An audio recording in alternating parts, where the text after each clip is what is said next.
Bueno, damos gracias al Señor. Nosotros estamos muy agradecidos también de Dios y de ustedes por su cariño, su afecto. Sin duda uno se siente como en casa y además de eso, gracias al pastor Fleming, a la pastora Scarlin por su amor. Nos han tratado no solo como amigos, sino yo creo que más que amigos, y estamos en deuda, sin duda, por su amor, su afecto, por todo lo que han hecho por nosotros. Y así también ustedes, como decíamos el primer día, sean fieles al Señor. Sin duda Dios los trajo aquí. Este lugar está por ustedes. Imagínense el amor de Dios para poner un lugar aquí para ustedes. Así es que mírenlo de esa manera y además de eso, amen, cuiden y valoren a sus pastores que dan no solo lo que tienen que hacer, sino dan el extra para que ustedes puedan ser edificados y puedan permanecer en el Señor. Así que damos muchas gracias por ustedes, por sus pastores. Ámenlos, cuídenlos y valórenlos. Bueno, este tercer tema, vamos a hablar de cristianos firmes en un mundo inestable. Suena un poco largo el título, pero ahora les voy a explicar el porqué. Vamos a Salmos 127, versículo 1. Salmos 127, versículo 1.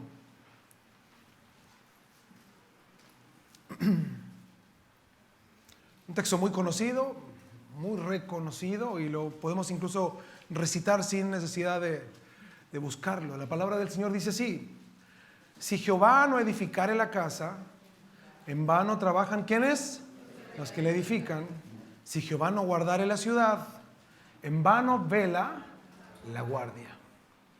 Wow, qué fuerte, ¿no? O sea, el texto nos dice, en resumidas cuentas, puedes hacer todo lo que quieras, puedes tener cierta estabilidad, pero si Dios no está involucrado, no sirve de nada. Es vano. Vano. Nuestro mundo es un mundo inestable y es por eso el título de la enseñanza. Y la iglesia debe de mantenerse en pie, firme, en medio de un mundo inestable. No hay un clima de inestabilidad que tiende a cambiar con frecuencia. La economía es inestable, la seguridad es inestable, la política es inestable. Es más, las personas son inestables, ¿no? Es más, la sociedad científica ha catalogado a las personas inestables dentro de una categoría de psicopatología especial denominada trastorno límite de la personalidad. O sea, alguien inestable está catalogado ahora dentro de esta psicopatología, trastorno límite de la personalidad. O sea, lo más típico de este cuadro es la existencia de un patrón general de inestabilidad, de un cambio continuo en las relaciones interpersonales y en el estado de ánimo. Hay personas que te abrazan en un momento y a los 5 minutos te odian. Una inestabilidad, ¿no? Tú dices, ¿qué le pasó? ¿Qué bicho le picó? Así decimos los latinos, ¿no? Pues, ¿qué bicho le picó, no? Que cambió de un momento a otro. Además, tiene una característica muy notable respecto a su impulsividad. Es gente impulsiva.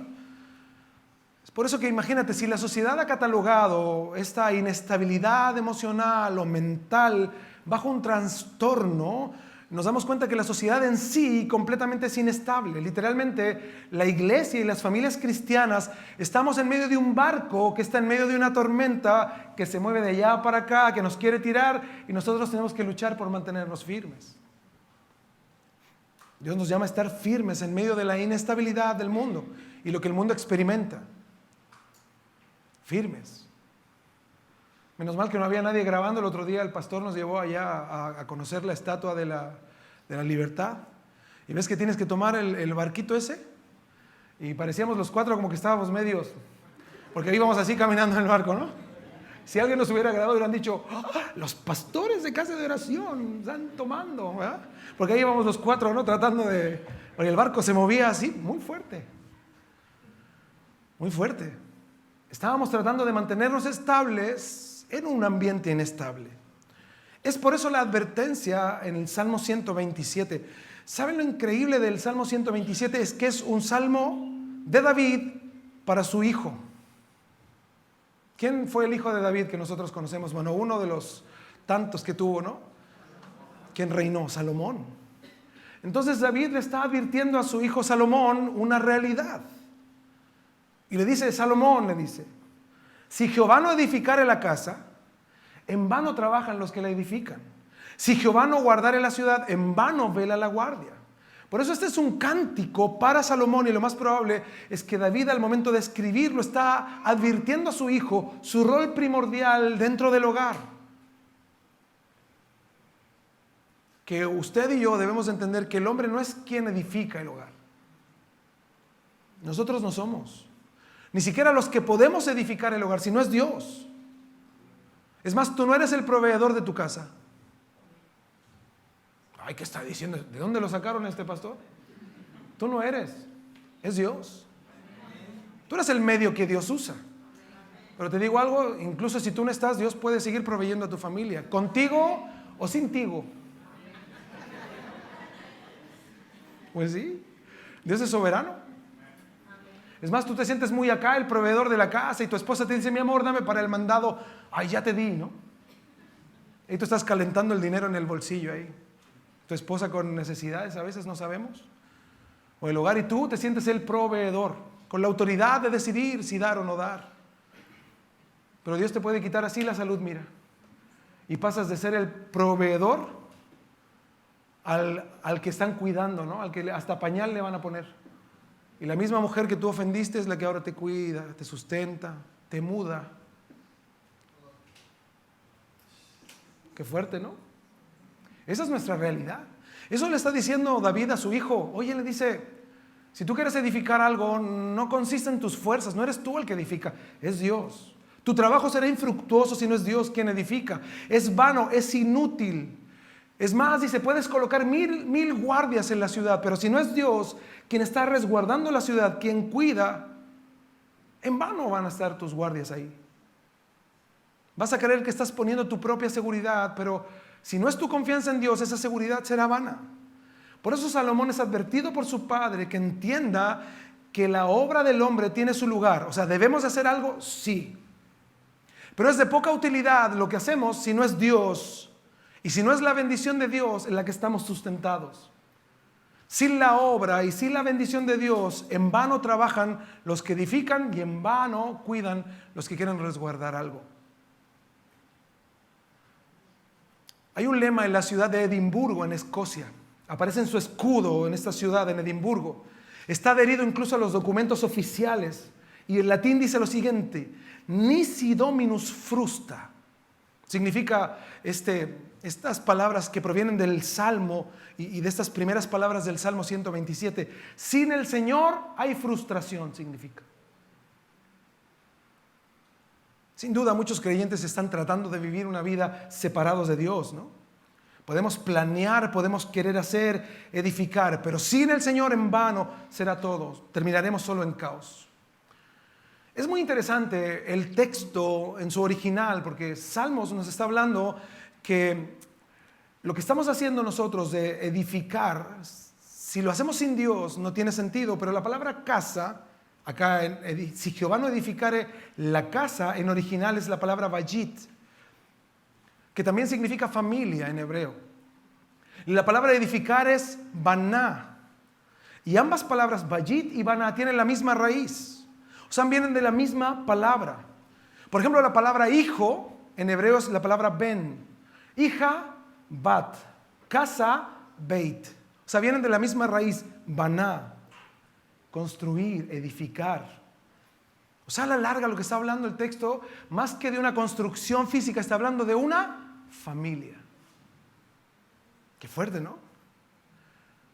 ¿Tú quieres constituir una familia sin Dios? No podrás. Va a ser vano. Así es la sociedad, ¿no? La sociedad quiere construir familias sin Dios. ¿Pueden? ¿Cómo está nuestra sociedad hoy? Corrompida, ¿no? Sin duda. Así como la madera y las piedras pueden constituir un edificio, la Biblia nos habla respecto de esa edificación, esta construcción respecto de la familia. Por eso es también tan interesante poder mirarlo desde esa perspectiva, como la formación de una familia, especialmente en la sección y el contexto de este texto, que se enfatiza mucho a la familia como una recompensa del Señor. Incluso los versículos 3 al 5 hablan este mismo salmo de que la familia es una recompensa, los hijos son recompensa del Señor. Y en el Antiguo Testamento, sin duda, hablar de la familia era hablar de una casa, una construcción, una edificación. Por lo tanto, Salmo 127, si cambiamos solo esta palabra, podríamos decir lo siguiente: si Jehová no edificare la familia, en vano trabajan los que la edifican. Qué bonito, ¿no? O sea, si el Señor no es el centro del hogar, en vano vamos a estar esforzándonos en hacer cosas, ¿no? Si Jehová no guardare la ciudad, en vano vela la guardia. Por lo tanto, la familia es una institución creada y sostenida por Dios desde el inicio de la historia, desde el inicio de la humanidad. Y vemos muchos ejemplos, y hay de todo, toda clase de familias en la Biblia. Nosotros solo pensamos que hay buenas familias en la Biblia, pero no. La Biblia también nos muestra malas familias. La Biblia nos muestra buenos padres y también muy malos padres. Nosotros vemos el ejemplo del rey David, un hombre con el corazón conforme a Dios. ¿Cómo era David como padre? ¿Cómo fue como padre? Digno de no imitar, ¿no? No digno de imitar, sino aprender sus errores. ¿Se acuerdan cómo él trató con sus hijos? Todo lo que ocurrió. Uno de sus hijos que tomó a la fuerza a su hermana y vino el otro y lo mató. Y después usurparon el trono del rey, su propio hijo, y él huyó en vez de corregirlo, se arrancó. Y después se pone otro solo en el trono y viene él y por cosas de su esposa pone al otro en el trono. No, un desastre. Un buen rey, un siervo de Dios, un adorador, pero un mal padre.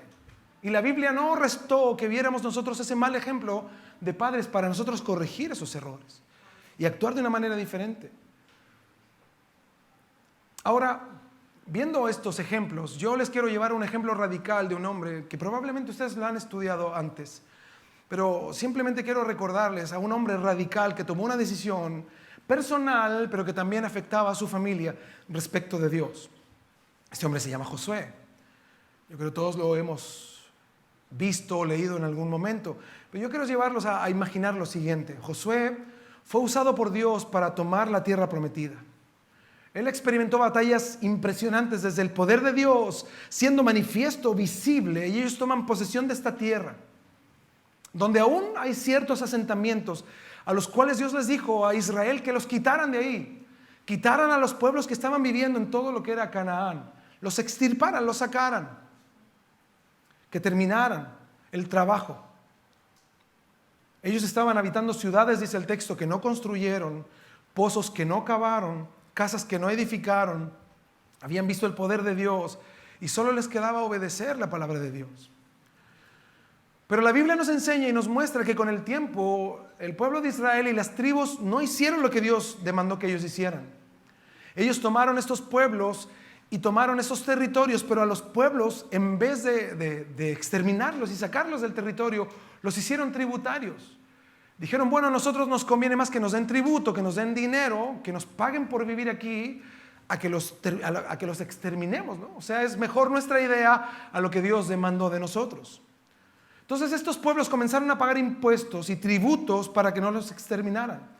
Y en poco tiempo se cumplió la palabra de Dios dada incluso a Moisés, que estos pueblos comenzaron a influenciar a Israel. Israel y las tribus de Israel comenzaron a practicar las costumbres, las idolatrías y las ideologías de estos pueblos. Y es increíble cómo estos hombres, en vez de ser obedientes a Dios y vivir para Dios y hacer lo que Dios demandó, terminaron siendo contaminados por pequeños pueblos, pequeñas aldeas, por un grupo pequeño de habitantes, influenciados para vivir contra Dios.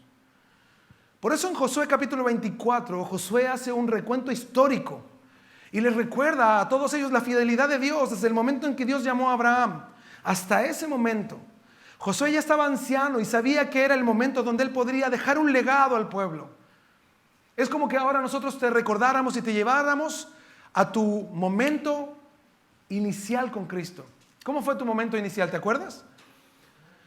¿Te acuerdas la primera vez que tú conociste el Evangelio? Y mira, ahora empieza a hacer un recuento. ¿Cuánto ha hecho Dios por ti? ¿Te acuerdas cuánto ha hecho el Señor por ti? Cuando tu matrimonio no estaba bien y el Señor lo restauró. Cuando tenías un hijo enfermo y Dios lo sanó. Cuando no podías tener hijos y Dios te dio hijos. Cuando no tenías que comer, ¿no? Abrías el refri y salían murciélagos, ¿verdad? Y Dios proveyó. Y Dios proveyó y nosotros prometimos y hemos prometido servir y seguir al Señor y hacer su voluntad y vivir para su gloria y honrarlo, pero nos hemos olvidado en el tiempo, nos hemos desgastado y hemos olvidado todos los beneficios del Señor. Es más, yo te quiero llevar a antes de tu conversión. ¿Cuántos accidentes no tuviste en los cuales tu vida fue preservada? Y aunque tú no amabas a Dios y no querías nada con Dios, Dios estaba ahí. Y Dios te resguardó, no siendo tú hijo de Él. Tú no reconociéndolo como tu Dios. ¿Él qué hizo? Él estuvo contigo ahí. Antes de que tú siquiera te imaginaras buscar a Dios. Él estuvo ahí permanentemente. Lo que está haciendo Josué entonces es hacer un recuento en Josué capítulo 24 de todas las bondades de Dios. Llevar a esta gente a un análisis, a pensar en lo que Dios había hecho. Y él se planta delante del pueblo y comienza a concientizar al pueblo acerca de la fidelidad y la misericordia de Dios. Les habla de la soberanía de Dios y habla en alta intensidad, porque estas palabras en el hebreo son como un grito desgarrador. Era su legado, era su despedida. Por eso yo les quiero preguntar, ¿tú estás consciente de la obra de Dios en tu corazón permanentemente? ¿Siempre recuerdas lo que Dios ha hecho por ti o se te olvidó? ¿Vives cada día considerando lo que Dios ha hecho por ti? ¿De dónde Dios te sacó? ¿De dónde Dios te rescató? Hay algunos creyentes que dicen, no, Dios a mí me sacó casi de la mala vida, ¿no? Y a los que los sacó de las drogas o de las pandillas o de cualquier otra cosa, Él los sacó casi de un basurero, ¿no? Como que nosotros nos miramos de manera diferente, ¿no? Yo era un buen hombre. Dios me rescató a mí, pero a él, ¿de dónde Dios lo sacó? ¡Wow! Es un testimonio vivo, ¿no? Pues tú también. ¿Les digo algo? A todos Dios nos sacó del mismo charco.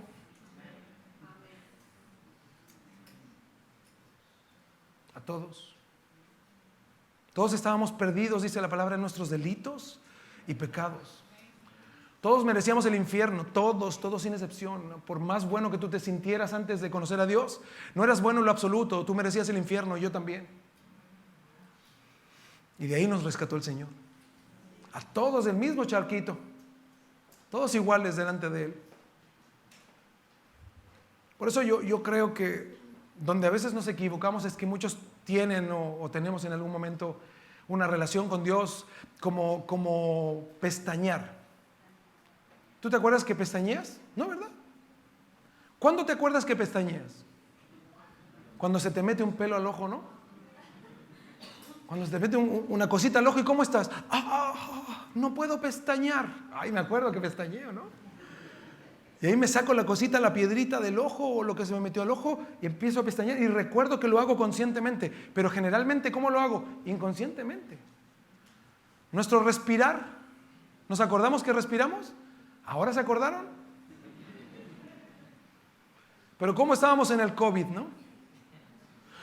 Ay, Señor, tú eres mi respirar. Tú eres mi respirar, ¿no? Ahí nos acordamos de que respirábamos, ¿no? Porque nos costaba, era difícil. De eso se trata. A veces muchos tienen esa clase de relación con Dios, ¿no? Como pestañear o respirar. Nadie se acuerda que respira hasta que le cuesta respirar. Nadie se acuerda que pestañea hasta que le entra algo al ojo y tiene dificultad para pestañear. Por eso Dios nos llama, y hablábamos en la mañana mucho de eso, de tener conscientemente, considerar conscientemente la obra de Dios que ha sido permanente en nosotros. Él ha sido misericordioso siempre. Aunque lo hayamos olvidado nosotros, Él siempre se ha conducido para con nosotros por medio de su misericordia. No por medio de nuestros pecados. No por lo que nosotros merecemos, sino por lo que Él quiere darnos. Y eso es muy distinto. Porque si Dios nos diera lo que nos merecemos, ¿cómo andaríamos? Ay, ¿verdad? Hasta miramos para el cielo, ¿verdad? Ay, perdóname, Señor, ¿no? Yo sé lo que merezco. Eso leíamos en el Salmo al principio. Sabemos lo que merecemos. Pero Dios no nos da lo que merecemos. Nos da lo que Él quiere darnos, ¿no? Su gracia, su compasión. Ahora yo no quiero solo enfocarlos en ustedes, quiero hacer otras preguntas. ¿Saben nuestros hijos respecto de la obra de Dios en nosotros? ¿Es visible la obra de Dios en nuestro hogar? Los que viven contigo, tus familiares, los que están cerca tuyo, ¿saben y conocen de la obra de Dios en tu vida? Quienes comparten tiempo contigo pueden ver que tú vives para Dios, que tú vives para un Dios que vivió y que murió por ti y que resucitó por ti. La gente que te rodea puede ver que tú crees que estás viviendo para la gloria de Dios, o sea, que tú estás realmente caminando en fe. Eso es algo de lo que tenemos de poner atención. Como cristianos, Sin duda los primeros que deben de oír el Evangelio son quienes nos rodean, ¿no? Siendo nosotros un testimonio visible de la verdad del Evangelio.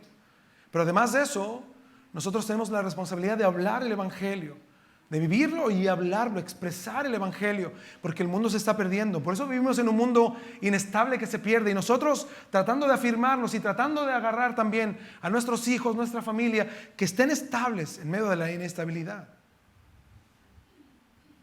¿Qué ejemplo estás dando tú en tu casa? ¿Cómo actúas respecto de la disciplina?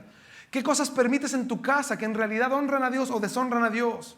¿Qué haces en tu núcleo familiar que incluso las cosas que tú puedes hacer estorban a la obra de Dios en tu casa? Por ejemplo, nosotros somos quienes debemos de discipular a nuestros hijos.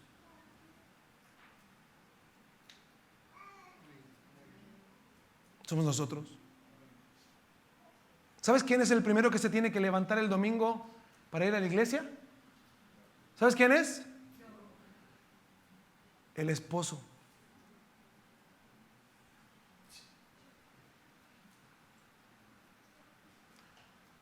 ¿A quién Dios puso por cabeza en el hogar? El ejemplo. ¿Quién tiene que levantarse primero, despertar a los hijos, a la esposa, darle tiempo para que se embellezca, prepararle su cafecito? Eso suena a broma, pero es cierto. Eso deberíamos hacer nosotros. Ser los primeros, nosotros impulsar a nuestra familia a buscar de Dios.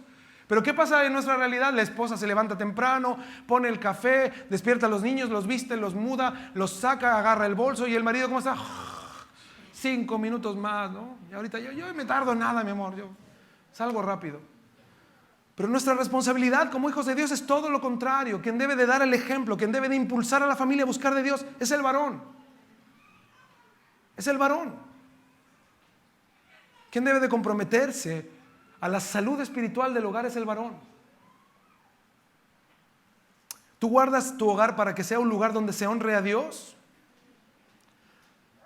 ¿Tú cuidas tu hogar para que esté lleno de Dios en cada rincón? Muchos hijos de creyentes actualmente solo escuchan de Dios los domingos en la escuela bíblica, ¿no?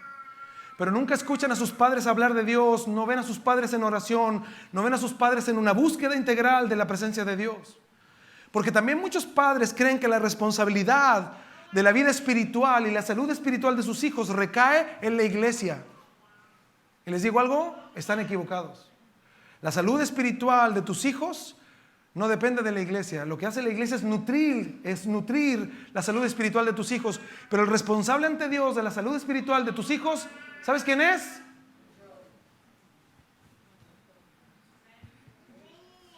Somos nosotros. ¿Cuánto puede la iglesia enseñar a los hijos por semana?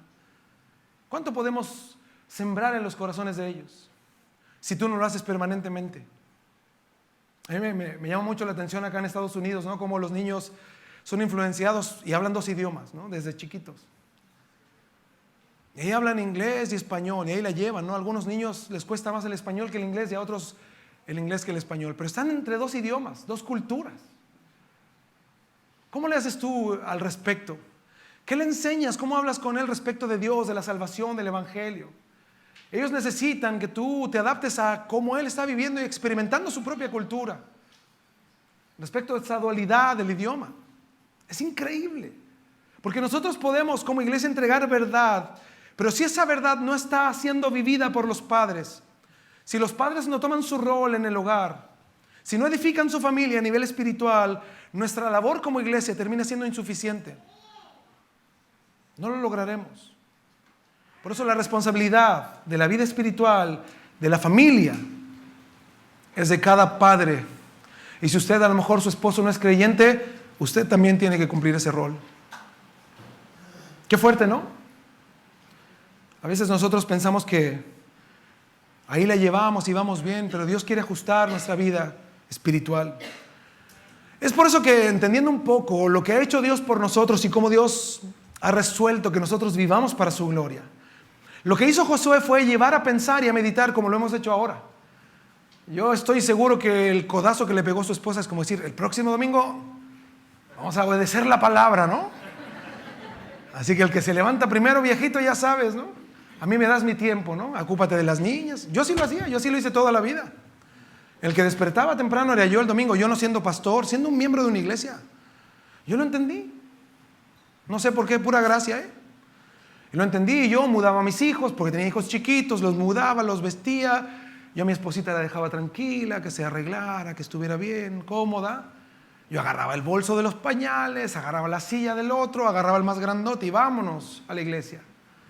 Entendí que tenía un rol. Y si yo no lo hacía, mis hijos, ¿cuándo iban a buscar de Dios? Iban a ver que yo era un inconsecuente. Porque hay matrimonios incluso que vienen aquí a la iglesia y vienen como el perro y el gato en el carro, ¿no? Pero se bajan del carro y les desciende la santidad. ¿Verdad? Así. Y entra en la casa, hola hermanito, ¿no? Y la esposa lo mira así. Si me venía gritando, ¿no? Recién casi me agarra del cabello. Y aquí ya bien santo, ¿no? Yo he visto también hermanos que bien arreglados con su Biblia y la esposa atrás con la carriola del bebé, con el bolso de los pañales, con una guagua aquí, un bebé aquí, el otro bebé por acá, agarrando el chiquito ahí, todas cargadas. Y el esposo aquí viene bien pinta de apóstol, ¿no?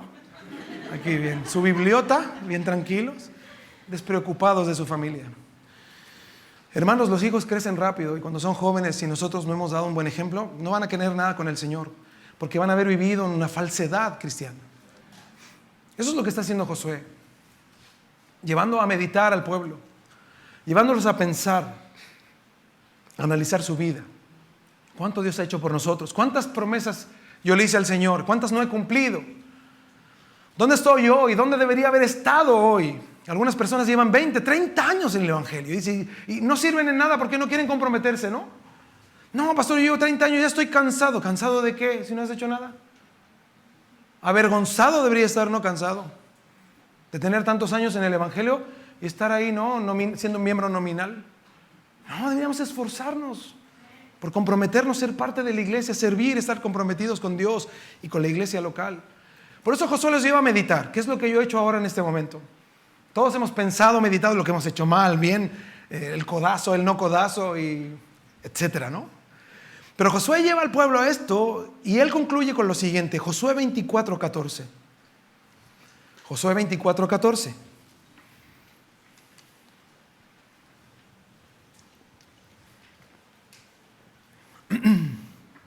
Dice así la palabra del Señor. Ahora pues, o sea, ya que recordamos, ya que vimos todo el impecable historial de Dios a nuestro favor, ¿no? O sea, el que ha fallado soy yo, no Dios. Dios ha hecho todo bien y yo he hecho todo mal, ¿verdad? Y al ver esto, a consecuencia de esto, dice Josué, ahora pues, temed a Jehová. O sea, consideren todo lo que ha hecho Dios, lo maravilloso que es Dios, lo formidable que es Dios, lo bueno que ha sido Dios. Por lo tanto, su respuesta ante esa bondad de Dios debería ser su reverencia. Por eso dice, temed a Jehová. Nosotros ante un Dios santo, tan bueno, tan gentil, benevolente, deberíamos responder con reverencia. Cuando nosotros venimos acá a adorar al Señor, ¿cómo debemos de responder ante un Dios tan bueno? Con reverencia. ¿Quién responde siendo indiferente? ¿Quién no recuerda lo que Dios ha hecho? Cuando tú recuerdas lo que Dios ha hecho, ¿cómo respondes? No, pues, Señor, perdóname, ¿no? Ayúdame. Pero cuando te olvidas, este pastor de Chile, ya que termine pronto la alabanza, ¿no? Ya tengo que ir temprano. Indiferencia. Por eso dice, ahora pues temed a Jehová, responde con reverencia después de todo el análisis. Dice, y servidlo. Esta palabra servir en hebreo está hablando de adoración, de honra, de trabajar. Dice, ¿con qué? Con integridad. Esta palabra integridad habla de perfección, sinceridad, con cabalidad. Dice, servirlo con integridad y verdad, o sea, rectamente. Ahí está hablando Josué las bases sobre las cuales debemos de servir, adorar y buscar a Dios. ¿Con qué? Con integridad y verdad. Entonces Josué pidió osadamente un compromiso profundo, un compromiso verdadero. Y les dice, ahora ya no hay guerras, no hay que estar peleando. Estamos tranquilos. Por lo tanto, como deberíamos de responder ante esta tranquilidad a lo que Dios nos ha dado, es con adoración, con servicio, con una actitud de integridad y con verdad. Y lo que se viene es impresionante. Dice el texto: quitad de en medio de vosotros los dioses a los cuales sirvieron vuestros padres al otro lado del río y en Egipto, y servid a Jehová. Esta palabra servid es distinta a la anterior. Acá está diciendo: sujétense al Señor, obedezcan al Señor. Pero es interesante ver que Josué les dice: quitad. Esto quiere decir que había gente que vino de Egipto que aún tenía ciertas conciencias de la idolatría de Egipto. Siguieron las tradiciones de los padres. A nosotros nos pasó mucho eso, ¿no? Sobre todo en nuestros países latinoamericanos, donde éramos de alguna religión por tradición, no por convicción. Nuestros padres venían de una tradición religiosa y nosotros ¿qué éramos? Pues lo mismo. ¿Y por qué? Pues porque papá me dijo, ¿no? O porque mi mamá lo hacía. Y eso pasó con ellos. Por eso dice: quitad en medio de vosotros, ¿qué dice? Los dioses, las figuras, las formas que ellos adoraban, las deidades a las cuales reconocían. Dice: a las cuales sirvieron vuestros padres al otro lado del río, o sea, en el periplo en el desierto, porque está hablando del Jordán, ¿no? Entonces, antes de que cruzaran el Jordán, toda esa generación que murió en el desierto seguía con convicciones de Egipto, adorando a dioses y a ídolos de Egipto. Y además dice: y en Egipto. O sea, ellos ya adoraban en Egipto a estos dioses, lo adoraron en este periplo a estos falsos dioses e ídolos. Y ahora ¿qué pasó? Vinieron, conquistaron la tierra y seguían adorando ídolos. Seguían con su idolatría. Por eso Josué les dice que deben de saber una verdad. Tienen que elegir. Así de simple. Tienen que elegir. ¿A qué deidad van a servir? ¿Cuál será su Dios? Y Josué les deja algo en claro: no existe una zona neutral. O sea, o sirves a Dios o sirves a los demonios. Qué fuerte, ¿no? Ay, me espanté, pastor, voy a decir algunos. Me dio miedo. Esa es una verdad. O sirves a Dios o a los demonios. Porque tampoco les está hablando de una decisión progresiva. O sea, dice, mientras decidan servir a Dios, o sea, cambian paulatinamente, Dios se va a agradar. No, no, no. Está diciendo una decisión radical. ¿Es con Dios o es contra Dios? Tomen una decisión. ¿Cuál era esa decisión? Bueno, servir a los dioses que habían heredado, esas tradiciones heredadas, dioses que sirvieron sus padres cuando estuvieron al otro lado del Jordán y en Egipto. Esto quiere decir imágenes que eran cabezas de animales o insectos con cuerpos de hombre en general. O podían elegir, dice incluso el texto, a los dioses que estaban en Canaán, que eran los dioses de los amorreos, dice: en cuya tierra habitáis. Los dioses cananitas eran terribles. Por ejemplo, estaba Marduk, que era el dios más poderoso de todos. Estaba Anu, era el dios del cielo. Enlil, el dios del aire. Estaba Ea, que era el dios de las aguas. Estaba Sin, que era la diosa de la luna. Shamash, que era el hijo de Sin, el dios del sol. E Ishtar, que era la diosa del planeta Venus. Esta era la diosa del amor, pero también era la diosa de la guerra. Por lo tanto, había Dios para todo. El del sol, el del agua, el de la tierra, el del campo, el de la guerra, el del amor. Por lo tanto, si tú querías que tu campo prosperara, ¿a quién tenías que adorar? A uno, a dos o a tres dioses. Si querías que te fuera bien en el matrimonio, a uno, a dos o a tres dioses extras, ¿no? O sea, a la larga terminabas adorando un sinfín de dioses. Te volvías un politeísta, un credo politeísta. Qué fuerte, ¿no? Sin embargo, ahora Josué les pone en jaque. Tienen que tomar una decisión. Josué les dice: todos sirven a algún dios.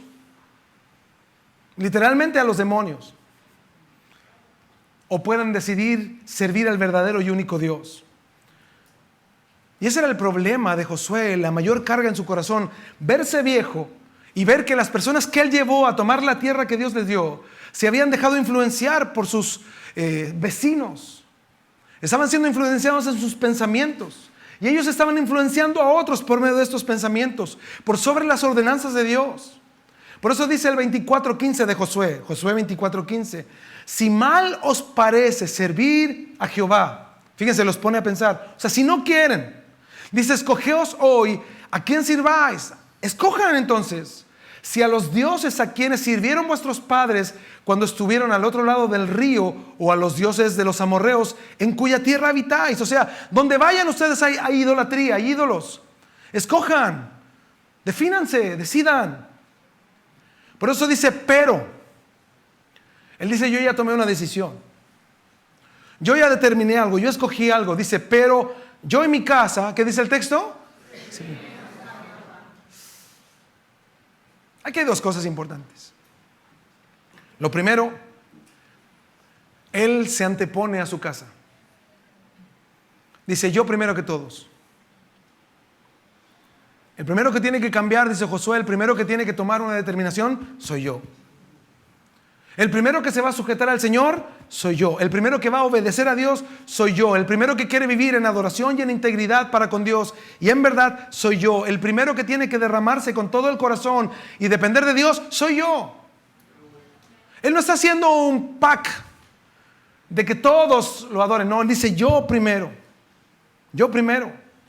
Yo necesito de Dios. Hoy muchas personas se apegan a la religión y a sus ritos. Mucha gente, incluso en iglesias cristianas, excluyen el evangelio de Cristo de sus vidas, o excluyen a la familia, a sus casas, sus posesiones. Nosotros conocemos muy bien este término de mucha gente que habla de su vida secular. ¿Han oído de eso? No, yo en mi trabajo secular hago tal cosa, pero en mi vida espiritual hago tal cosa, ¿no? Hacen una distinción. Les digo algo, todo creyente no tiene vida secular. El que ha sido llamado por Dios no tiene vida secular. Tú eres cristiano en todo lugar. Tienes que mostrar a Cristo donde vayas. Por eso la vida secular no existe. Estamos en el mundo, pero no. ¿Mi trabajo secular? ¿Qué? ¿Secular de qué? ¿Eres cristiano en tu trabajo? Sí, pastor. Entonces no es secular. También es una labor espiritual. Ahí está Dios contigo. Ahí Dios demanda de ti que prediques su palabra, que vivas su palabra y que tengas comunión con Él. Donde estés, donde vayas. Por eso mucha gente, excluye a su familia, su trabajo, sus posesiones de la obra redentora de Cristo. Muchos excluyen lo que ocurre en su casa. No importa lo que ocurra donde viven, nada importa. Creen que tienen fuero para pecar. Porque simplemente no creen que esto tiene relación con su vida espiritual. Mi hermano, lo que ocurre en tu casa, lo que ocurre en tu familia, lo que ocurre en tu hogar, en tu entorno familiar, es tu responsabilidad ante Dios. Es tu responsabilidad. Dios les había advertido que ellos iban a tomar una tierra compleja, llena de idolatría. Tenían un mandato. Y asimismo lo vemos posteriormente en Ezequiel capítulo 11. Búsquelo. Ezequiel capítulo 11, versículo 17. Personas que hablan de Dios, que muestran a Dios en ciertos aspectos de su vida, pero su corazón está vacío de Dios. Y Ezequiel 11, 17 dice lo siguiente.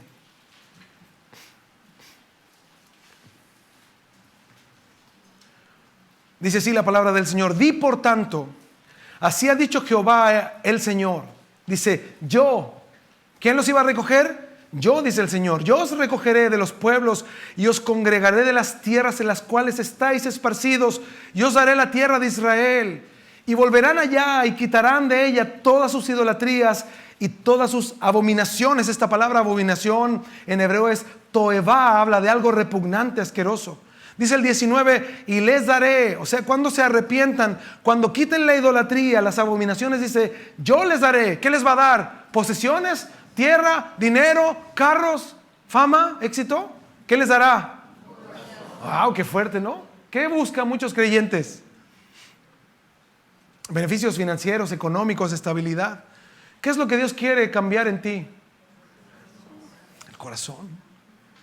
Si ustedes hacen todo este cambio, si ustedes quitan sus idolatrías, se arrepienten, yo les daré, dice el texto, un corazón y un espíritu nuevo pondré dentro de ellos. Y quitaré el corazón de piedra de en medio de su carne, o sea, algo insensible, y les daré un corazón de carne, sensible. ¿Cómo éramos antes de Cristo, no? ¿Cómo reaccionábamos a las cosas que le desagradaban a Dios? Éramos insensibles. Ahora somos sensibles, ¿no? Si comprendemos que dependemos de Él.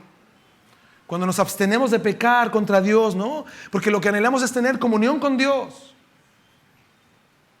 Queremos tener comunión con Él. Por eso dice el texto, cuando quiten, o sea, cuando me obedezcan, yo les daré. Cuando ustedes hagan algo, yo les daré. Pero el 20 es impactante. ¿Por qué Dios nos quiere dar un corazón? 20.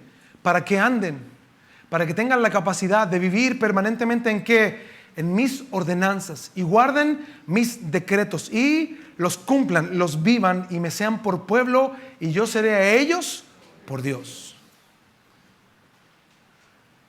Qué fuerte, ¿no?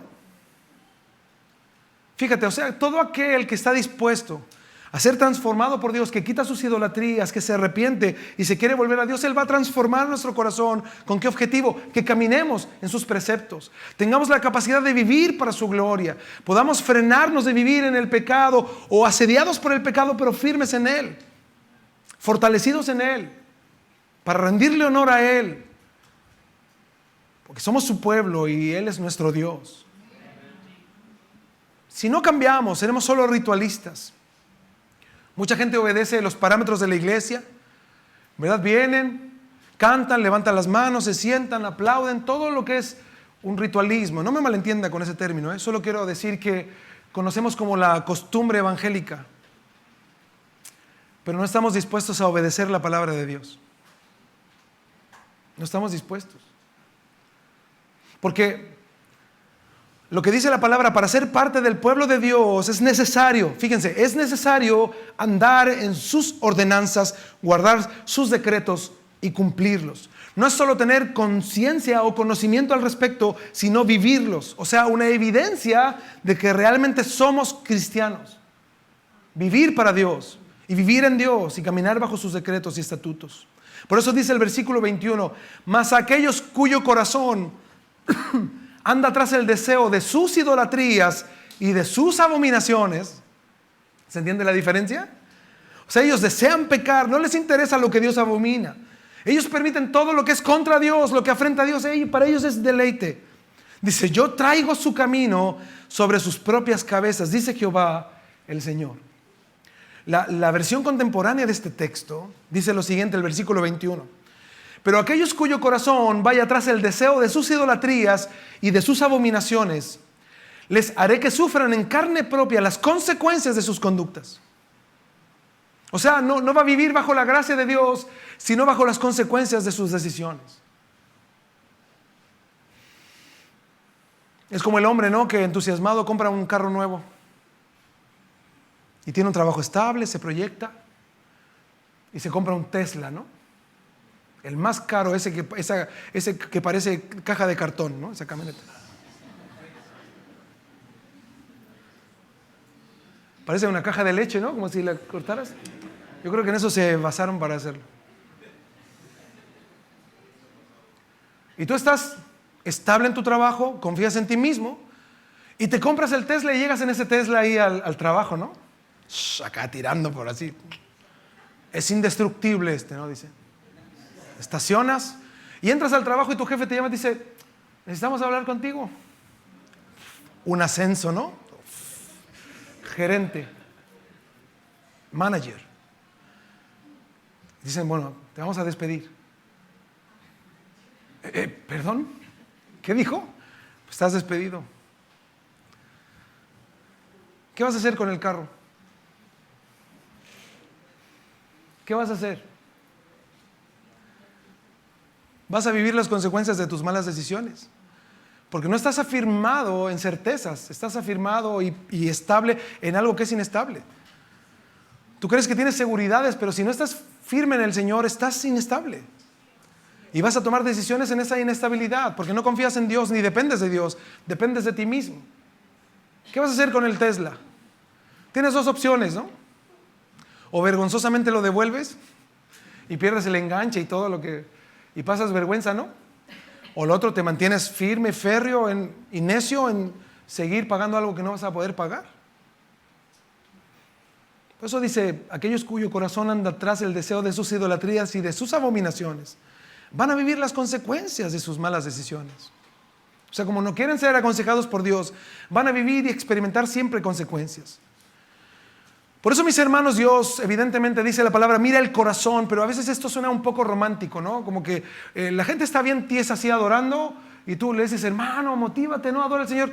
Dios mira el corazón. Yo por dentro estoy adorando, como que el corazón tuviera manitas, no estuviera así. Pero ellos por fuera están así. Hasta mirando, ¿no? Hasta de la alabanza nos ponemos nerviosos porque no sabemos si está enojado, nos quiere golpear, nos quiere dar un tomate. No sabemos. No, Dios mira el corazón. Sí es cierto, Dios mira el corazón. Pero así como la palabra dice de la abundancia del corazón, ¿habla qué? Sin duda el cuerpo también expresa lo que el corazón siente. Si yo tengo fervor por el Señor, no me puedo quedar tranquilo. No voy a poder estar así impávido, ¿no? Al contrario, voy a expresar con mi ser lo que Dios ha hecho en mí. Por eso, vemos en Ezequiel capítulo 14, un par de capítulos más adelante en Ezequiel, cómo un grupo de personas viene delante de Dios a buscar consejo. Pero fíjense, es muy interesante lo que el texto nos va a decir. Dice Ezequiel 14:1. Vinieron a mí algunos de los ancianos de Israel. Los ancianos habla de principales, ¿no? De cada tribu de Israel había nombres principales. Dice, y se sentaron delante de mí. Esta palabra se sentaron delante de mí quiere decir que es una actitud para consultar a Dios. Es cuando yo me acerco y dice, oye, yo quiero buscar consejo, ¿no? Yo quiero que Dios me hable, quiero que Dios me diga. Versículo 2. Y vino a mí palabra de Jehová diciendo, hijo de hombre. Fíjense, estos hombres han puesto sus ídolos en su corazón y han establecido el tropiezo de su maldad delante de su rostro. ¿Acaso he de ser yo en modo alguno consultado por ellos? Qué fuerte, ¿no? La traducción lenguaje actual dice, dime Ezequiel, ¿cómo voy a darle mensaje a estos hombres si no piensan más que en hacer lo malo y en adorar a estos ídolos malolientes? Dice el texto. Qué fuerte, ¿no? Yo creo que el pastor Fleming también ha tenido estas experiencias de hermanos que vienen buscando el consejo que ellos quieren oír, no el que necesitan oír. Se quiere comprar el Tesla, ¿no? Y viene con el pastor. Pastor, necesito un consejo. Me quiero comprar un carro. ¿Cuál me recomienda usted? Así como que tuviéramos bola de cristal. No, a ver, no tiene que ser uno viejito verde que están vendiendo acá. $500, año 95. Pero está bueno. La gente cree que uno le va a decir cualquier cosa. Pero ¿qué hay en su corazón? El Tesla. ¿Qué quiere él? Ay, lo ves. Hasta cuando toma leche ve el carro ahí, ¿no? Sí, sí. El Señor me está hablando, ¿no? Casi. Está profetizando el Señor, ¿no? Ahí está. Y toma más leche que nunca, ¿no? Aquí está. Que el Señor le hable más, ¿no? Hay algo en su corazón. Él quiere algo. No espera la respuesta de Dios. Entonces, ¿qué vienen a hacer aquí? A que los pastores le den la respuesta que él está esperando, no la que necesita, sino la que él quiere. Y si el pastor difiere en el pensamiento de su corazón o en el deseo de su corazón, el pastor está casi desconectado con Dios. Nosotros una vez estábamos aconsejando un matrimonio que tenía problemas. Y les dijimos, ¿cómo están? Bien. Hemos tenido nuestros problemitas, ¿no? Así cosa poca. Pero la verdad estamos bien. Y la hermana decía, pero ¿en verdad están bien? Sí. Y bueno, nuestra hija, nuestra situación familiar. Y el Señor empieza en mi corazón, dile que te diga la verdad. Así yo. Y yo dije, ay Señor, si no es tuyo esto, sácamelo, ¿no? Porque yo no quiero escuchar voces raras, ¿no? Dime la verdad. No, yo no quiero decir nada. No, Señor, si es tuyo, háblame, yo ser claro. Y ellos estaban hablando y nos tardamos 20 minutos y ahí estaba, que te diga la verdad, que te diga la verdad, que te diga la verdad, así no me dejó tranquilo. Y en un momento le dije, hermano, no sé qué onda, pero mira, dime la verdad. Yo dije, tengo dos opciones, o se molesta conmigo, se ofende porque le estoy diciendo algo que no es cierto, o se va a sentir identificado. Y yo le digo, hermano, ¿sabes qué? Digo, hay algo que mi corazón está ahí. Que me digas la verdad. Dime la verdad. Yo le dije, deja de darte vueltas. Con que esto, que aquí, no. Le dije, dime la verdad, ya. Y la esposa se pone a llorar. Y yo dije, gracias, Señor, ¿no? Sí. Gracias, Señor, porque me respaldas. Porque si alguien va a pedir consejería o alguien quiere hablar con el pastor y tú no dices la verdad y estás dándote vueltas y quieres hablar de algo de tu corazón o esperar casi que Dios confirme lo que tú sientes, nos haces perder el tiempo a nosotros. Porque tú no quieres la respuesta de Dios, tú quieres escuchar lo que tú deseas, lo que está en tu corazón. Por eso Dios dice, ¿cómo le voy a hablar a alguien que quiere manipular, quiere que yo hable lo que ellos piensan? No voy a hablar a gente así. Y fue fuerte cuando este matrimonio contó la verdad. Por eso Dios le dice a Ezequiel, ellos tienen su corazón lleno de ídolos y creen que yo les voy a hablar. Tienen cosas abominables en su corazón, ellos, y quieren buscar cierta respuesta en mí. Por eso, entendiendo ese texto, la condición por la que están de esa manera, dice el texto en Ezequiel, es la consecuencia de que han puesto sus ídolos, sus puntos de vista, su manera de ver las cosas, sus pensamientos antes que a Dios. Yo he visto creyentes que no tienen carro y son fieles a la iglesia.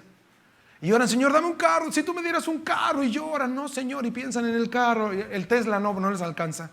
Pero piensan en un carro y ahí están llorando. Y luego les dan un carro y no vienen más a la iglesia. ¿Qué es mejor? ¿Qué es mejor? ¿Que no tengan qué? Pensamiento pastoral. Pues sí. Porque ¿cómo debe de orar un pastor? Señor, dale un carro a este hermano. No, Señor, dale lo que necesite para que sea fiel. Porque a lo mejor si es fiel sin carro, pues déjalo sin carro, Señor. Pues sí, déjalo sin carro. Porque si tiene carro y va a ser infiel a ti, Señor, mejor que no le des nada. Ven, pensamiento pastoral, vamos madurando, eso es bueno. Usted dice, pero pastor, usted me está diciendo entonces que esta gente fue a consultar al Señor, tuvieron una buena actitud de acercarse a Dios, pero Dios no les quiso responder. Es por esto que la Biblia dice que Dios ve el corazón. Como yo les decía, una frase muy usada y muy romántica respecto de la iglesia actual. Dios sabía que su palabra no tenía cabida en su corazón, en un corazón lleno de idolatría. La palabra de Dios no tiene cabida. Por eso hay muchos hermanos que dicen, yo tomé mi porción del mensaje. ¿Han oído eso? No, yo tomé mi porción. Es que Dios no te quiere dar una porción. Todo es para ti. No es una parte. Yo tomé mi parte, pastor, ¿no? El Tesla, no, otra vez, ¿no? Yo tomé mi parte, pastor. Yo tomé mi parte. No, la Biblia no dice eso. La Biblia dice todo. Todo lo que Dios te está ministrando, todo lo que tú has venido a oír es para ti. No una parte, es un todo. Por eso quien tiene un corazón lleno de conceptos, lleno de su propia manera de ver las cosas, no hay cabida de la palabra de Dios en ellos. Porque esta gente no tiene intención de agradar a Dios. Solo quieren al Dios que hace su milagrito, les quite su incomodidad, y ellos quieren vivir o seguir viviendo para su propio beneficio. Hay muchos creyentes que Dios no les satisface por completo. Mucha gente que vive para sus propios ídolos. Solo quieren ver ciertos aspectos en los cuales sentirse cómodos, pero no quieren a Dios abundando en su corazón. Gente más ritualista que cristiana. Gente que viene a la iglesia buscando un beneficio, pero no tiene temor de Dios, no anhela de Dios, no quiere hacer la voluntad de Dios, ni quieren servir a Dios.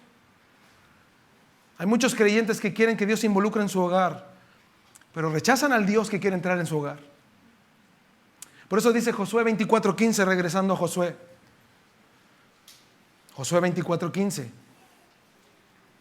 Dice así la palabra del Señor. Si mal os parece servir a Jehová, escogeos hoy a quién sirváis. Escojan entonces, si a los dioses a quienes sirvieron vuestros padres cuando estuvieron al otro lado del río, o a los dioses de los amorreos en cuya tierra habitáis. Pero dice, yo tomé una decisión, una determinación, yo y mi casa serviremos a Jehová. Josué está librando al pueblo de honrar a Dios, los está llamando a buscar a Dios, los dirige a honrarlo, que tengan una convicción. No quiere imponer a la fuerza que sirvan a Dios. Él quiere establecer por medio de las escrituras, de las experiencias, esta directriz de que ellos conozcan al Dios que Él está sirviendo, al Dios que se reveló a ellos y les da la oportunidad de elegir. Y Dios nos permite escoger también. No nos obliga, no nos está forzando a buscarlo. Él nos dice, aquí estoy, yo he hecho todo, ahora depende de ti. Búscame, buscadme y viviréis, dice su palabra. Y ahí es donde Josué, en simples palabras, explica este nivel de responsabilidad. Yo y mi casa. ¿Quién va por delante? Siempre el padre, el hombre, el llamado a ser la cabeza en el hogar. Y asimismo la madre. Los padres ambos somos uno, dice la palabra. Los dos somos uno. Quienes debemos de dar el ejemplo, los responsables ante Dios de todo lo que ocurre en casa somos los padres. Que nuestro hogar sirva a Dios es responsabilidad de nosotros. Que nuestro hogar glorifique a Dios es responsabilidad de nosotros. Por eso yo les quiero dar incluso un panorama aún más amplio, que esta no fue una decisión de un momento emocional de Josué. Josué tenía una vida permanentemente que llevaba a su propio ser a meditar para servir a Dios. En medio de esta sociedad inestable y perversa en la que él estaba, él permanentemente llevó su propio ser a elegir servir a Dios, a hacer las cosas bien. Por ejemplo, Josué decidió luchar contra los amalecitas. Él pudo haberse hecho a un lado, pero ¿qué hizo él? Él estuvo ahí, decidió pelear. Josué eligió rechazar el becerro de oro. Él podía haber estado satisfecho con lo que estaban haciendo, pero él decidió rechazar el becerro de oro. Josué eligió servir al Señor sirviendo a Moisés. Él prefirió una posición humilde antes que un lugar de eminencia, ser el servidor de quien estaba liderando. Josué eligió creer en la promesa de Dios respecto de la tierra prometida. Se fue contra la mayoría. Fue uno de los 2 espías y uno de los 2 que creyeron. Y él declaró que Dios era más poderoso que la sociedad que gobernaba Canaán. Josué eligió reconocer el liderazgo del príncipe del ejército del Señor. Dice que cuando se apareció el príncipe del ejército del Señor, dice que él se postró. Él eligió rendirse en vez de confrontarlo. Josué eligió tomar el liderazgo de Israel y guiarlos a la tierra prometida. Él creyó en fe en vez de darle cabida a la incredulidad. O sea, no fue que a él se le apareció de repente Dios y él cambió. Él siempre tomó esta determinación de servir a Dios. Y ahora toma esta decisión radical y dice: yo y mi casa serviremos a Jehová. ¿Quién primero? Yo. Luego, mi casa. ¿Qué vamos a hacer? Servir al Señor. Esta palabra servir en hebreo no se refiere a una actividad eclesiástica. No se refiere a un ministerio. Ni siquiera a una actividad dentro de la iglesia. Ese es el pensamiento occidental del servicio. Nosotros de este lado del mundo pensamos así, que servir a Dios es hacer algo en la iglesia, o tener cierta responsabilidad, o alguna actividad, o algún ministerio. Esta palabra serviremos en hebreo significa estar sujeto a la disposición de Dios. O sea, pongo mi voluntad rendida a los pies del Señor. Y esto en hebreo no es una acción futura. No significa yo esto haré, sino esto es lo que yo he hecho, esto es lo que estoy haciendo y es lo que estoy determinado a hacer. Servir al Señor, vivir para el Señor. Hasta que mi vida se acabe, mi vida está rendida a mi Señor. Por eso Josué dijo: yo y mi casa tendremos nuestra voluntad rendida a los pies del Señor. Viviremos para lo que el Señor quiera. Honraremos al Señor cada momento. No sé ustedes, dice Josué, pero yo ya tomé una decisión. Mi familia y mi vida está rendida a la voluntad de Dios. Wow. Qué fuerte, ¿no? Como padres somos responsables de nuestro hogar. La esposa incluye al esposo y el esposo a la esposa. La palabra de Dios necesita estar presente en nuestro entorno, en nuestro hogar. La única manera en que nuestros hogares glorifiquen a Dios y que nuestras vidas glorifiquen a Dios es involucrar a Dios donde nosotros estamos, en nuestro hogar, en nuestro entorno familiar, en nuestra casa. No podemos ser negligentes, porque hay muchos cristianos negligentes que administran mal su hogar y se basan simplemente en ciertas teorías que son a veces mucho más costumbres, ¿no?, adquiridas, que en realidad lo que la palabra de Dios demanda.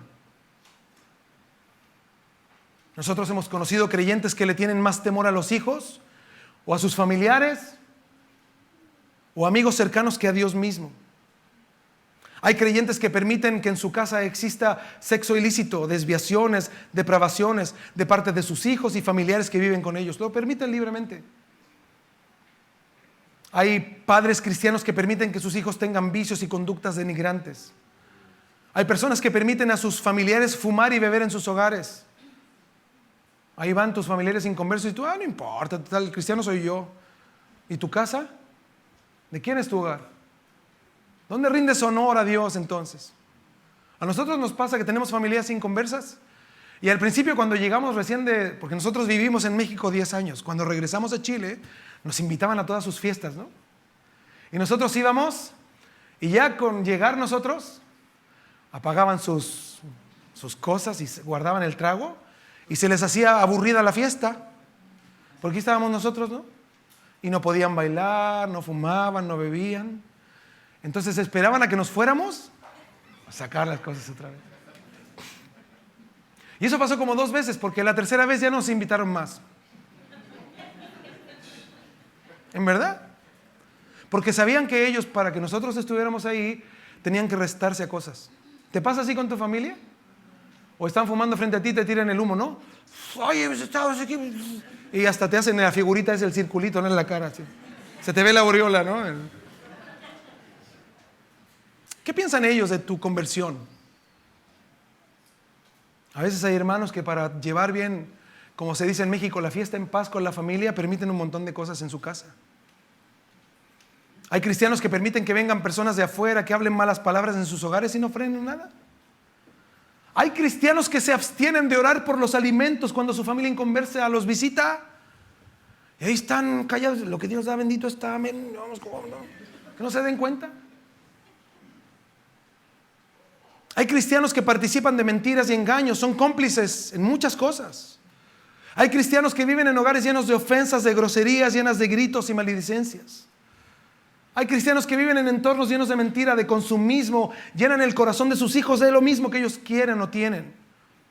Hay creyentes que están dispuestos a recibir cualquier cosa a cualquier persona y no le dan la importancia que en su hogar debería de ser un núcleo donde se respire a Cristo.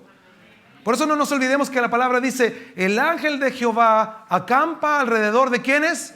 ¿De todos? ¿De todos? ¿De quiénes? O sea, ¿cuál es el enfoque de ese texto? Temer a Dios. ¿Y cuál es el resultado, el beneficio de temer a Dios? Que el Señor me protege, me cuida, ¿no? ¿Se acuerdan de Job? Cuando Dios dice a Satanás: ¿has visto a mi siervo Job? Pues claro que lo he visto, ¿no? Si lo tienes ahí bien resguardado, ¿no? Has puesto vallado sobre él. ¿Quién lo puede tocar a Job? Eso es cierto. A veces nosotros pensamos que esto es mera fantasía. No, Dios nos guarda, nos protege del peligro, nos resguarda. ¿Pero a quiénes? A los que le temen. Por eso, mis hermanos, para terminar, Josué 24:15 dice así: y si mal os parece servir a Jehová, escogeos hoy a quién sirváis, si a los dioses a quienes sirvieron vuestros padres cuando estuvieron al otro lado del río, o a los dioses de los amorreos en cuya tierra habitáis, pero yo y mi casa serviremos a Jehová. O sea, estamos disponibles y queremos vivir para el Señor. Dice el 16: entonces el pueblo respondió y dijo: nunca tal acontezca que dejemos a Jehová para servir a otros dioses. Dice el 17: porque Jehová nuestro Dios es el que nos sacó a nosotros y a nuestros padres de la tierra de Egipto, de la casa de servidumbre, el que ha hecho grandes señales y nos ha guardado por todo el camino por donde hemos andado y en todos los pueblos por entre los cuales hemos pasado. ¿Se dan cuenta que ellos reflexionaron? ¿Cómo no voy a servir a Dios si me libró de la muerte?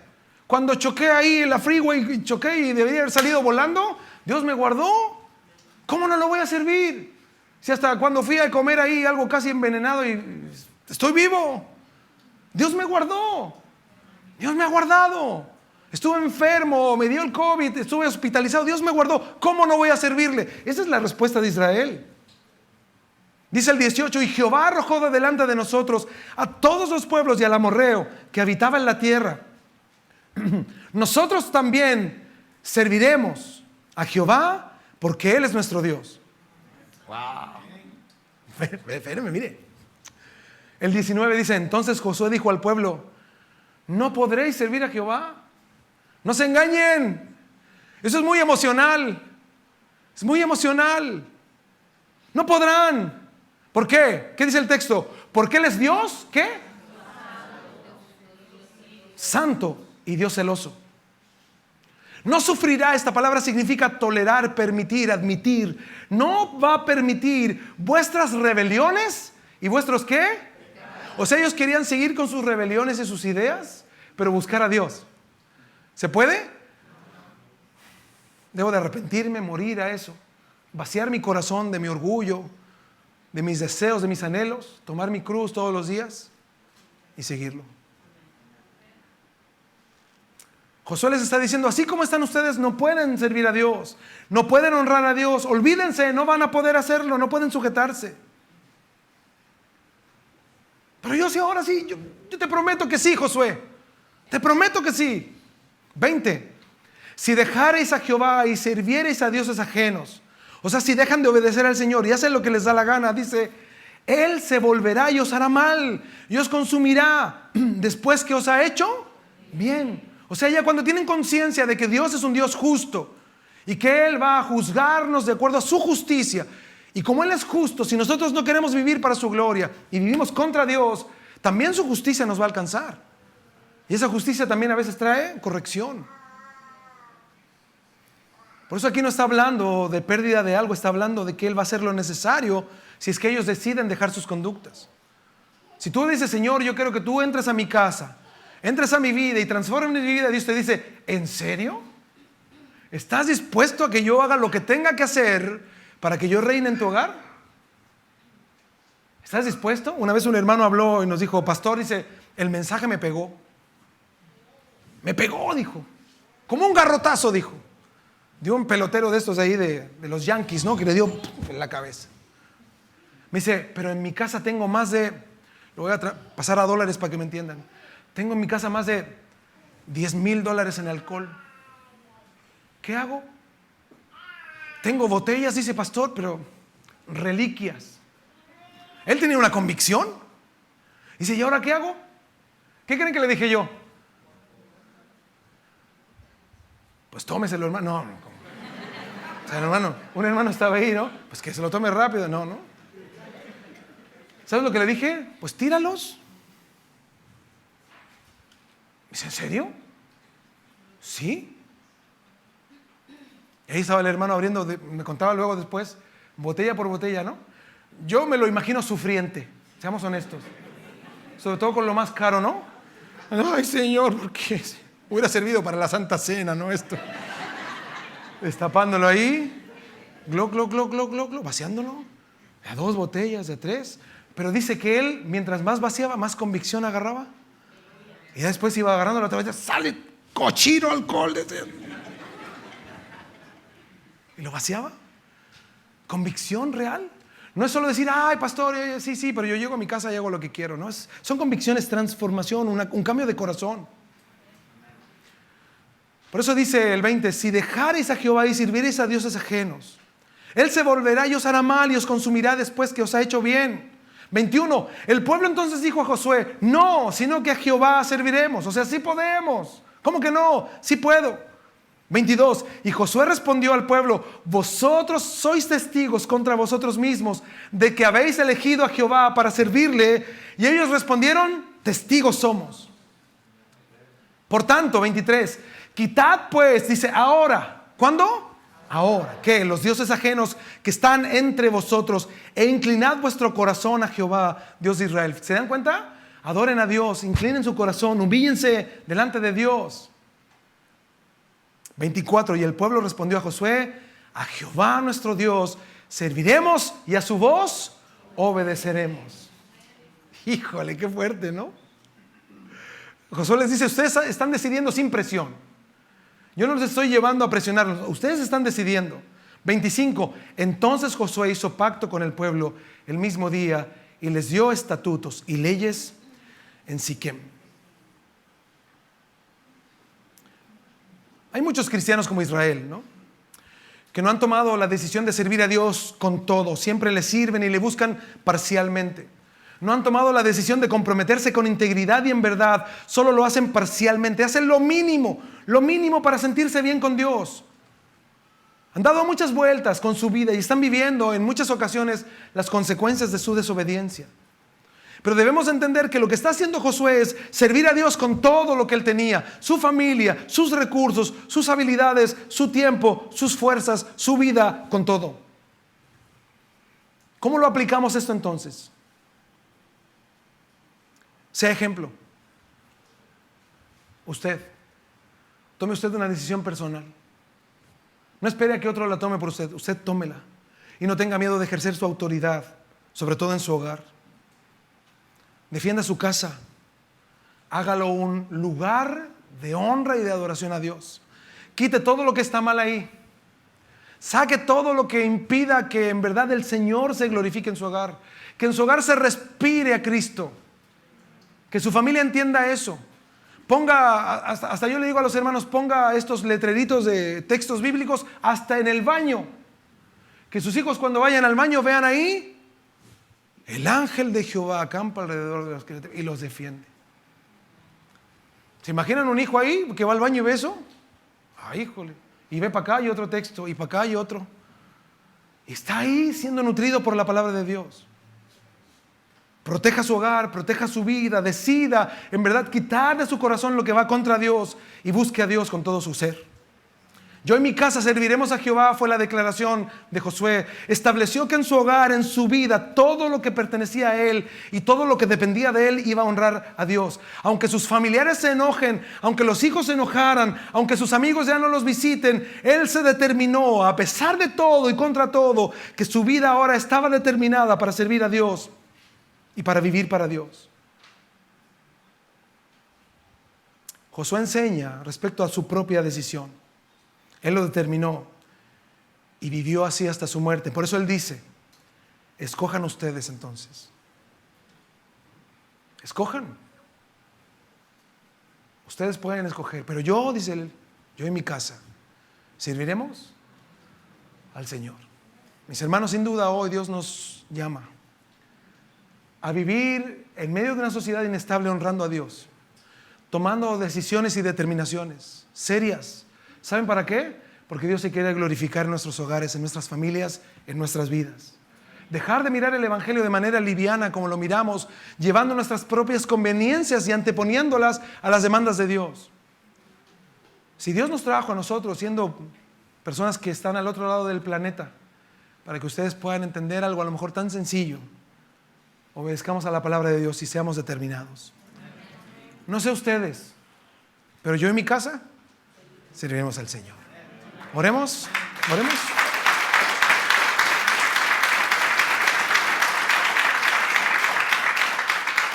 Les invito a que oremos. Señor, te damos gracias. Tú eres bueno, Señor. Tú eres bueno, Señor. Muchas gracias, porque sin duda vivimos, Señor, en medio de un mundo inestable. Y nos cuesta, Señor, estar en pie. Somos hombres, Señor, mujeres, que somos dependientes de ti. Y al ver en tu palabra, Señor, la realidad de nuestro corazón y a veces la carencia de determinación, te pedimos que nos ayudes. Señor, sin duda nuestros hogares lo único que anhelamos es que brille la luz de Cristo. A lo mejor eso nos va a traer problemas con personas, pero nuestro único anhelo, Señor, es que podamos vivir, Señor, bajo tu alero, bajo tu protección, en tu amor, en tu gracia.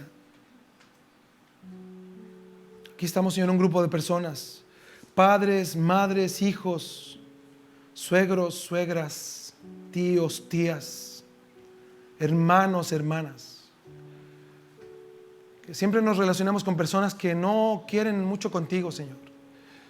Por eso primero ayúdanos a hacer luz para ellos. Y no solo a veces seremos, Señor, la luz que románticamente pensamos, esa luz que ilumina, sino a veces seremos esa luz que estorba, esa luz que brilla en medio de la oscuridad. Y la gente que vive en oscuridad, cuando se ve confrontada con la luz, Señor, sabemos que se van a sentir ofendidos.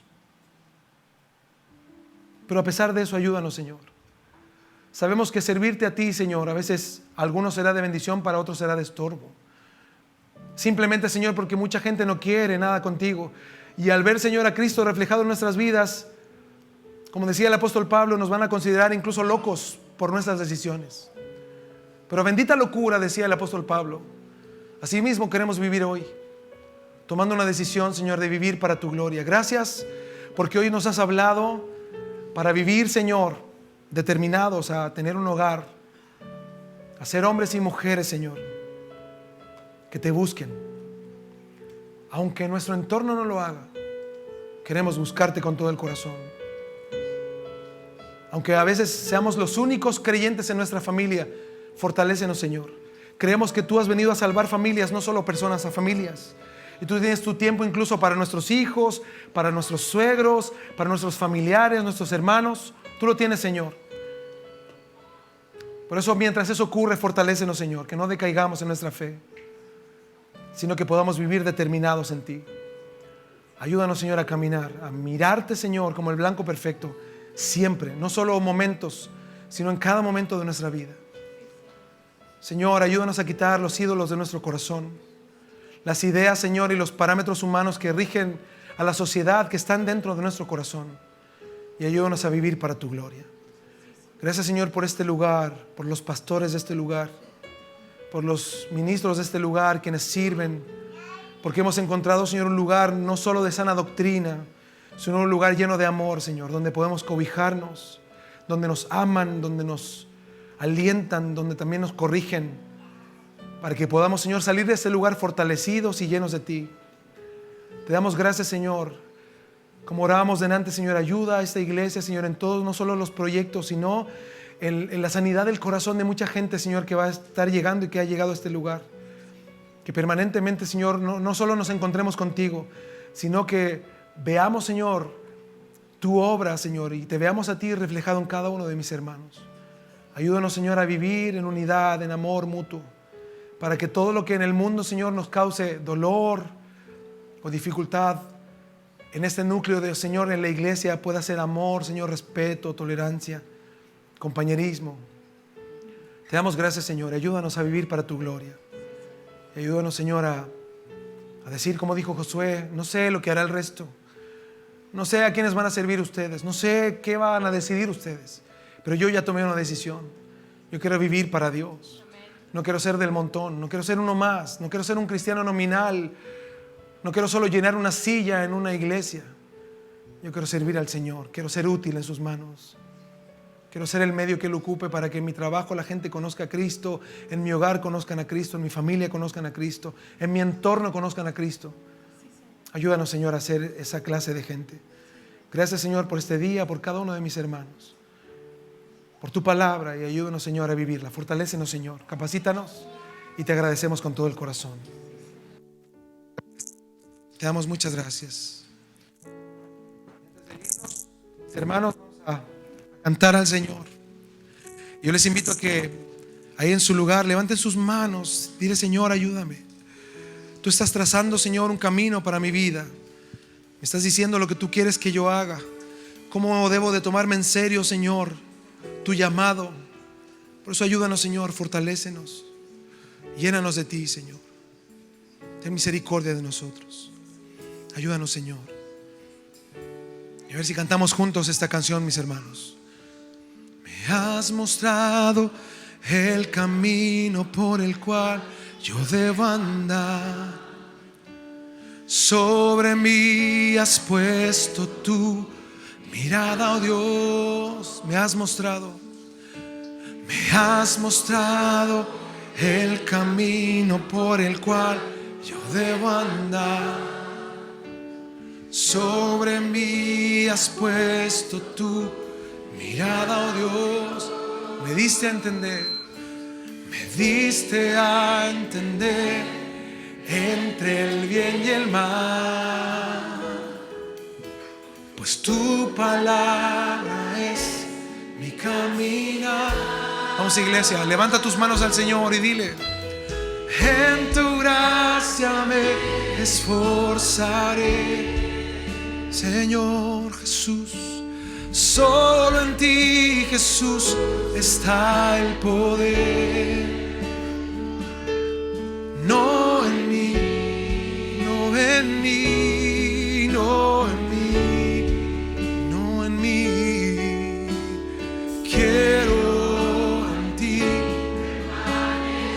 Vamos a decirle al Señor, mi hermano, en tu gracia, solo en ti, Señor, en tu gracia me esforzaré, Señor. Solo en ti, Jesús, está el poder. No en mí, no en mí. Quiero en ti permanecer. Quiero en ti permanecer. permanecer. Me has mostrado el camino por el cual yo debo andar. Canta al Señor, mi hermano. Solo en ti has puesto tu mirada, oh Dios. Gracias, Señor, tú me has mostrado el camino por el cual yo debo andar.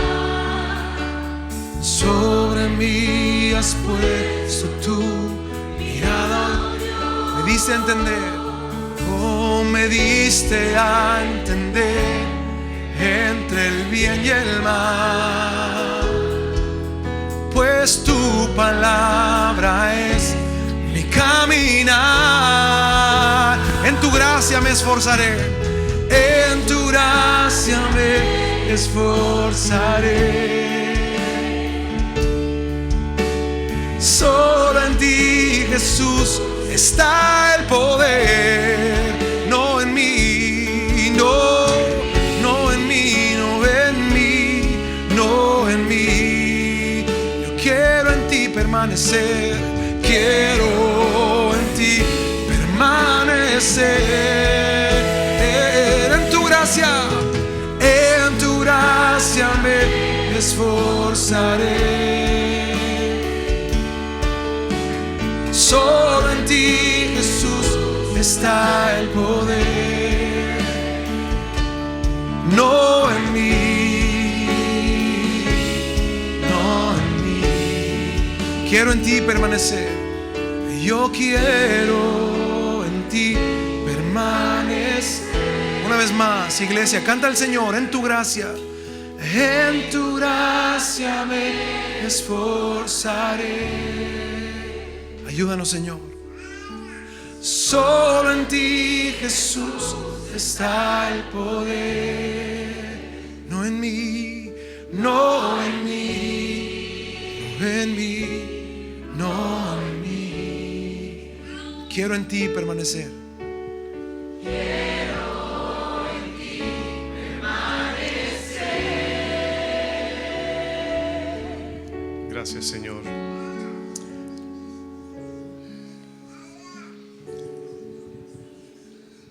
Gracias, Señor. Cuando comenzó el segundo servicio, estaban llegando los hermanos aquí y salí afuera y saludé a un niño, se congrega aquí, su abuelito lo trae. El papá de ese niño pues no está bien, está desconectado de Dios, no quiero dar detalles porque luego lo identifico, pero no se está congregando, no está viniendo. Se congregaba antes acá. Y cuando salí, iba a ir al baño y el niño tiene como unos 4 años, 5 años.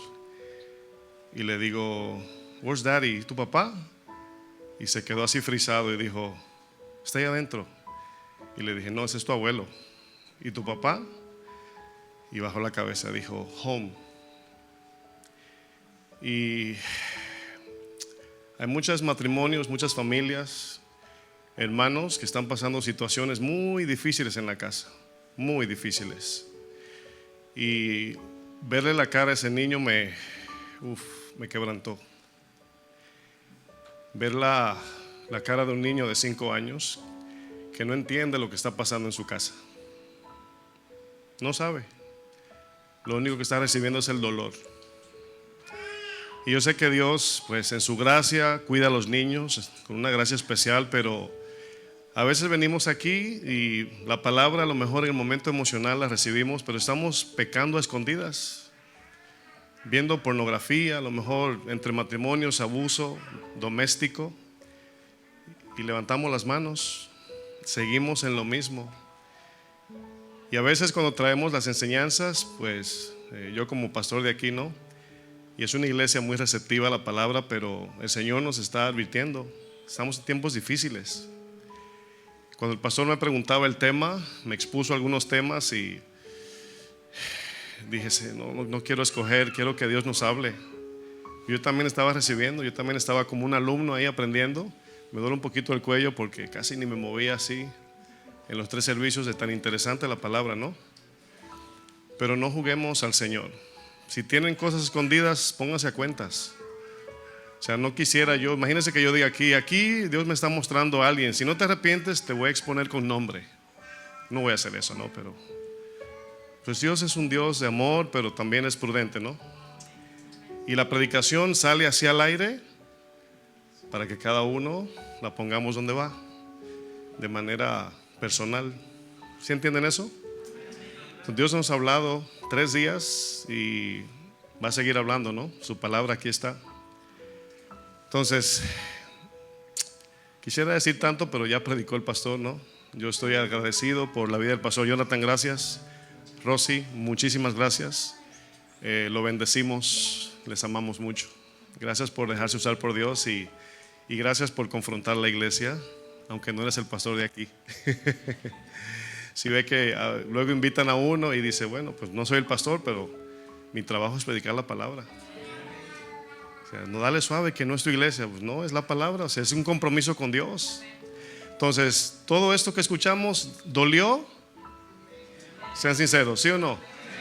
Claro, igual que ir al médico, igual que la corrección duele. Pero dice la Biblia en Hebreos 12 que es para nuestro bien. En el momento se recibe así como que, qué difícil, ¿no? Pero ese es el Dios de amor, hermanos. Ese es el Dios que nos ama. Ese es el Dios verdadero que quiere decirte la verdad. No sé, una frase que escucho mucho, ¿verdad? Prefiero matarte con la verdad, así es, ¿no? Que herirte con la mentira. Entonces Dios nos ama. Es una iglesia que Dios quiere bendecir. Y como decía el pastor Jonathan, entrar en nuestras casas, en nuestro hogar. Porque mientras haya pecado oculto, mientras estemos viviendo doble vida, aunque tengamos la cruz más grande que el techo de la sala, no va a pasar nada. Nada va a pasar, vamos a seguir en lo mismo. Venimos el domingo, gloria a Dios, tu diezmo y nada. Y yo pienso que llegará un momento repentino donde no habrá edificio para congregarnos. Así no sé cuándo. Mañana, en 100 años, no lo sé. Pero cada vez que, no sé si te pasa, pastor, cada vez que escogemos temas de serie, siempre el carácter, la santidad, consagración, servir a Dios, buscarlo más. Esos son los temas que caen. Tenemos no sé cuántos, no miles de temas o cientos de temas, para no exagerar. Pero siempre caemos en lo mismo, preparar la iglesia. Entonces vamos a hacer un compromiso, pero ahí en tu corazón no tienes que levantar la mano. Me gustó mucho cuando leí el pastor a Josué, que después que los anima, los exhorta, dice, yo voy a servir al Señor. Y luego dijeron, nosotros también. Y dice luego el texto, e hizo pactos y le dio estatutos y mandamientos. ¿Qué es el pacto? Un compromiso con Dios. Decidirnos una vez y por todas de no jugar iglesia. Varones, tomar nuestro mando de varón, y las mujeres y los hijos igual. Amén. Vamos a orar. Señor, queremos darte gracias por la vida del pastor Jonathan, Señor, su esposa. Gracias por los pastores, Señor, que has plantado en Casa de Oración Santiago de Chile, Señor. Y en tus planes no hay coincidencia y soberanía, Señor. Y en esos planes soberanos permitiste que los conozcamos a ellos y que podamos ser desafiados aún por sus vidas, Señor. Aprender de ellos. Y yo quiero, como pastor de esta iglesia, junto a mi esposa que está con los niños ahora enseñando, en un acuerdo junto con la congregación, bendecirlos. Orar siempre por ellos y por aquellos que siguen predicando la verdad de tu palabra, Señor. Ayúdalos, Señor, fortalécelos. Siempre, Señor, encamínalos al amor de tu verdad. Tu gracia es suficiente, Señor. Tu gracia es buena, es suficiente. Y te pedimos que no le falte nada, Señor. Bendice sus hijos, que sigan los 3 en tu voluntad, Señor. Abre puertas en sus decisiones, su trabajo, sus estudios, todo lo que decidan, que todo sea cristocéntrico en sus vidas. Así como hemos sido bendecidos por ellos, Señor, también nosotros lo bendecimos en el nombre de Jesús. Vamos a dar un aplauso al Señor.